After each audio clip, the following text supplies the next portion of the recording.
Welcome to సుకుస్ times. ఇవాళ మన ఛానల్లో ఈజీ బ్రేక్ఫాస్ట్ ఓట్స్ సూప్ ఎలా చేయాలో చూపిస్తాను నేను. సో ఫస్ట్ ఒక స్పూన్ తాలింపు గింజలు, నేను ఒక్క పర్సన్కి చూపిస్తున్నా.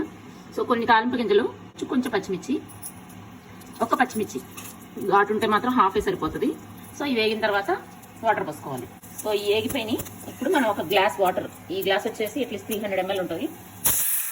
సో గ్లాస్ వాటర్, కొంచెం ఉప్పు వేసుకోవాలి, ఒక అర స్పూన్ మన టేస్ట్కి సరిపడా. ఇప్పుడు వాటర్ మరుగుతున్నాయి కదా, ఇప్పుడు ఒక 2 స్పూన్స్ పెద్ద స్పూన్తో ఒక 2 స్పూన్స్ మనం ఓట్స్ వేసుకుంటే ఒక పర్సన్కి సరిపోతుంది. So that's it, easy breakfast recipe. Okay, ఇప్పుడు ఇది కొంచెం దగ్గరకు వచ్చేసింది కదా, చల్లారితే ఇంకొంచెం దగ్గరకు వస్తుంది. మనం ఆఫ్ చేసేయచ్చు. ఆఫ్ చేసి బౌల్లో తీసేస్తున్నాం. ఇవి కొంచెం మనం ఇలా టాపింగ్ లాగా వేసుకుంటే చల్లారిన తర్వాత హ్యాపీగా తినేసేయచ్చు. సో ఇడ్లీ, బోండా, దోశ అలాంటివి డైరెక్ట్గా ప్లేట్ నిండా పెట్టుకోకుండా సైడ్కి ఇలా కొంచెం ఆ టిఫిన్స్ పెట్టుకొని ఒక కప్ ఓట్స్ పెట్టుకుంటే స్టమక్ ఫుల్. సబ్స్క్రైబ్.